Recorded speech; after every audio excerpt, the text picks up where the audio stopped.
Welcome back to Gossip Media for the latest in pop culture, fashion, music, celebrity gossip, entertainment news, and business highlights. Let's get to today's stories.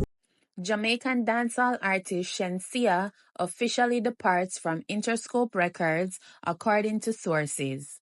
The 28-year-old singer originally signed with the label in 2019 through a partnership with Russian's Rich Immigrants Records, following the success of her breakout single Loci with Vybz Kartel. Her first release under Interscope, Blessed, featuring Tyga, became a hit, earning gold certification in Canada for surpassing 40,000 sales and streams. The song also charted on the rhythmic audience and airplay charts, cementing her position as a rising global star. The two-time Grammy-nominated singer offloaded a series of cryptic tweets recently saying, "Stop blocking your blessings by holding on to people you know you should let go." She followed up with, "I'm so at peace with everything these days. It is what it is" type of energy. Her social media bio, which had her label affiliations, now only lists her new booking information. Shenseea is the only female Jamaican artist to release 2 albums under a major label in the last 10 years. Sources indicate that she is close to signing a new record deal in her pursuit of international success. Shenseea's debut album, Alpha, released March 11, 2022, became the best-selling dancehall album of that year. Among dancehall albums released in the last 5 years, Alpha has outperformed projects by Popcorn, Massacre, Spice, Vybz Kartel, and Sean Paul. Only Coffee's Gifted being the only other Jamaican album to surpass it. Despite her success, Shenseea has yet to enter the Billboard 200, a feat no Jamaican female artist has achieved since Tessanne Chin's Count on My Love peaked at number 41 in 2014. In an exclusive interview with World Music Views, she expressed her excitement at the possibility, saying, "That would be amazing." Over the years, only a few Jamaican women, Millie Small, Grace Jones, Patra, and Diana King, have made the prestigious chart. With a growing U.S. fan base and collaborations with top producers like London on the Track, Stargate, and Wizkid, Shenseea hopes to break new ground with her next move. So the streets have been talking, and they are saying that Shenseea and Ramesh Entertainment are having issues. He also removed the roster of artists in his Instagram bio, so I'm not sure what is happening, but I do know that Ramesh recently got married. So I believe he's on a new path and he has major marketing, so maybe his priorities and his focus is shifting at this time. But I do want to say to Shenseea that artists normally change management throughout their career. It's rare to see an artist start with one management and end with that management. And I know it's not the easiest to sever ties with someone who you started with, especially their story. But she'll be fine. I wish her the best. And I don't think they have to end on bad terms.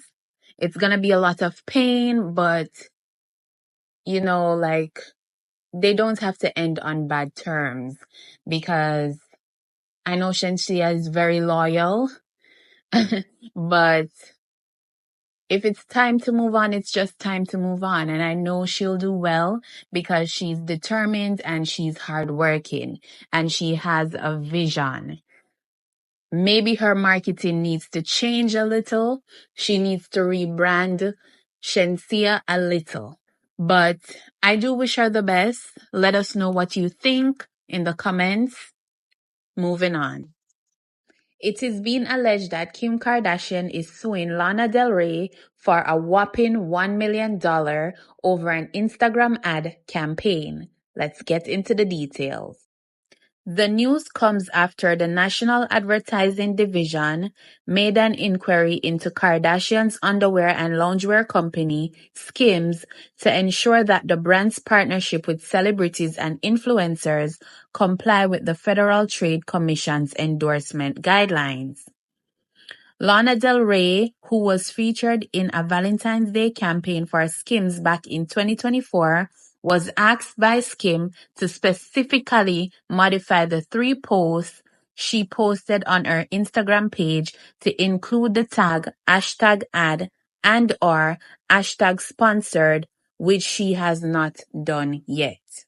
The FTC requires that the celebs or influencers who promote a brand must disclose whether or not they are in a financial partnership with said company. Del Rey's photos were snapped by the icon Shutterbug Nadia Lee Cohen and featured the singer draped in lacy garments and surrounded by dreamy colors. U.S. soccer player and sports team co-founder Brittany Mahomes was also scrutinized by the FTC for similar reasons. Brittany did not include the required tags for her own partnership with Skims for a holiday sleepwear campaign. The FTC stated that because both Del Rey and Mahomes tag Skims in their posts, they count as endorsements that need to follow their guidelines. Skims responded to the FTC and argued that the posts did not specifically reference Skims and were presented in a stylized fashion shoot, making it likely that consumers would assume a paid partnership. But NAD determined that the images did not inherently signal that the posts were part of an ad campaign. As a supporter of voluntary industry self-regulation, Skims said in an advertiser statement, Skims welcomes the opportunity to work with NAD in upholding high standards of truth and accuracy and appreciates NAD's recognition of the steps Skims has taken to ensure its contracted influencers comply with the FTC endorsement guidelines. Del Rey, Mahomes, and Kardashian have not yet commented on this situation. So even though no one has confirmed if this is true or not, it sounds like a rumor that is actually legit. Because I checked out both posts on Instagram and everything that I just read is very accurate. So let's see how things unfold as time goes by. When you sit down and think about your career, I mean, you're going to be honored today by the U.S. Chamber, Yes. the U.S. Black Chamber, Wow. as one of the top 50 powerhouse people in our country. What goes through your heart and mind when you hear that? Man, you know, it's interesting because I'm always moving around and doing things. So sometimes I don't take the time to even think about it. You just do it. And, at times I have to sit back and be like, okay, you are doing a thing. Like, it's amazing. Yeah, I got to smell the roses. You got to smell It's a blessing. It's a blessing. Congratulations. Thank you for stopping by on your busy tour around the world. I mean, we're just so grateful to have you. Oh, no, I'm so happy I was able to make it. I was like, we got to get there early. I was excited to be here. Congratulations to Angela Yee. She was recently honored by the U.S. Black Chamber's Women of Influence in the category of Media Personality and Entrepreneur with her brand Way Up With Yee and Coffee Uplifts the People. She recently did an interview where she expressed her thoughts on the blow-up between Jess and Loren at the Breakfast Club. Let's take a listen. Launching a new podcast called The Latest with Loren Lorosa. Now, the show is described as an extension of her popular segment on The Breakfast Club, where she breaks down the latest in news and pop culture. I'll begin with your thoughts on that and the overall drama that we all heard on the airwaves. Well, I would say this. When I initially left, they did say they were going to hire 2 people. So that was always the plan. So I'm going to be honest, I don't know what's communicated to anybody. I know Jess was out on maternity leave, and I know that's tough too, coming back. I know she's expressed, having a baby, postpartum, all of those things, take a toll. And Loren works really hard. And Jess does too. Like, she's on the road. And I think part of why they hired her was because of that. Like, she does comedy shows. She goes on the road. That adds a lot to the show. Has a strong following. Yeah. But I think a lot of times it is social media that tends to get people riled up. It's outside forces. It's not what's in the room. And that's what makes tension sometimes build. But what is good is when you can have a blow up and then work through it. And so we just have to see it publicly play out.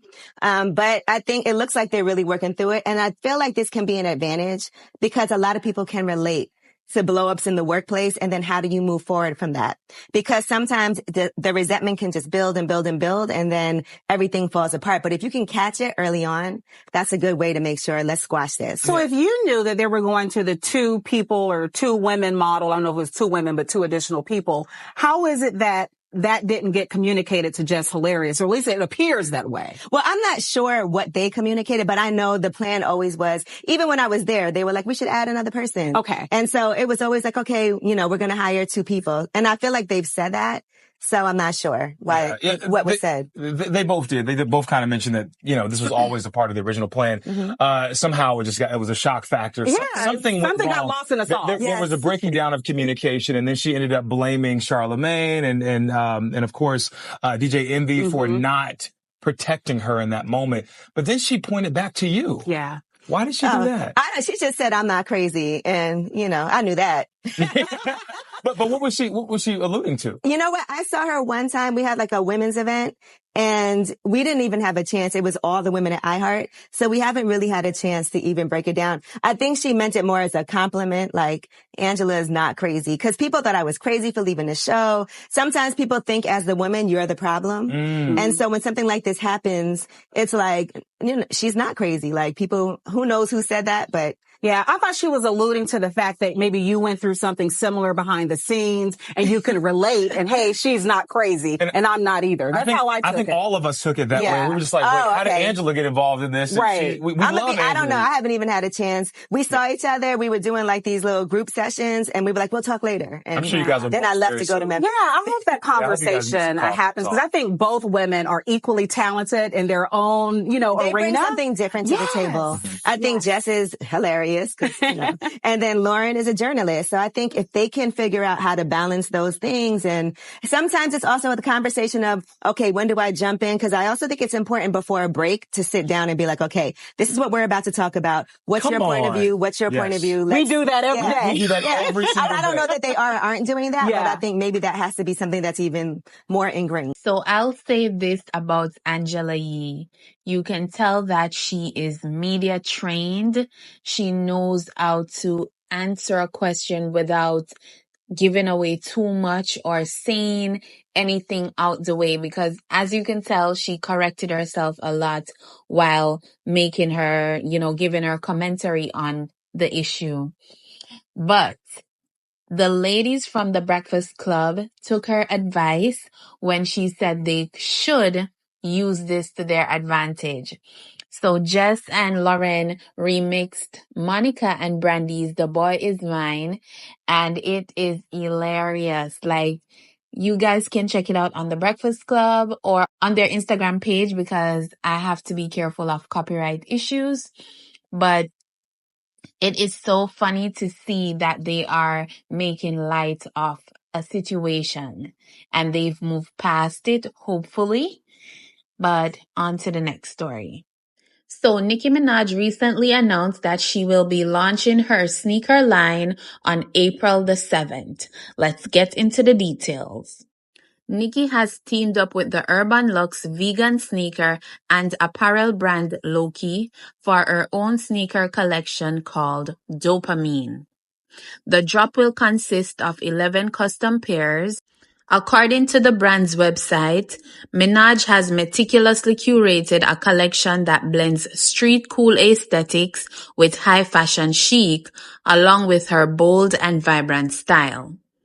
I love this for Nicki because I know she's always wanted her own sneaker line, and she is part owner of the company. So it's not like she's dropping a collection under a brand using a contractor or something like this. She is part owner. She has an equity stake in the company. So that is amazing. I've seen persons on TikTok when she announced this last year. A lot of persons got their sneaker and stuff, but she's officially launching in April. And I'm looking forward to it. They look cute. I'm going to post some pictures, but I would like to ask Nicki, like, what's up with the documentary? Like, what's up? Anyways, moving on to the next story. Selena Gomez recently released her new joint album with Fiancé, Benny Blanco, called I Said I Loved You First, and it is predicted by Billboard to debut at number 2 on Billboard 200, selling 96,000 in the first week. The couple has been seen on a press tour, and I can tell you one thing. I don't know who's dressing Selena, but this style, she really looks amazing. But what do you think, guys? Do you think she will debut at number 2 or number 1? But let us know down in the comments. But that's all for today's show. Bye!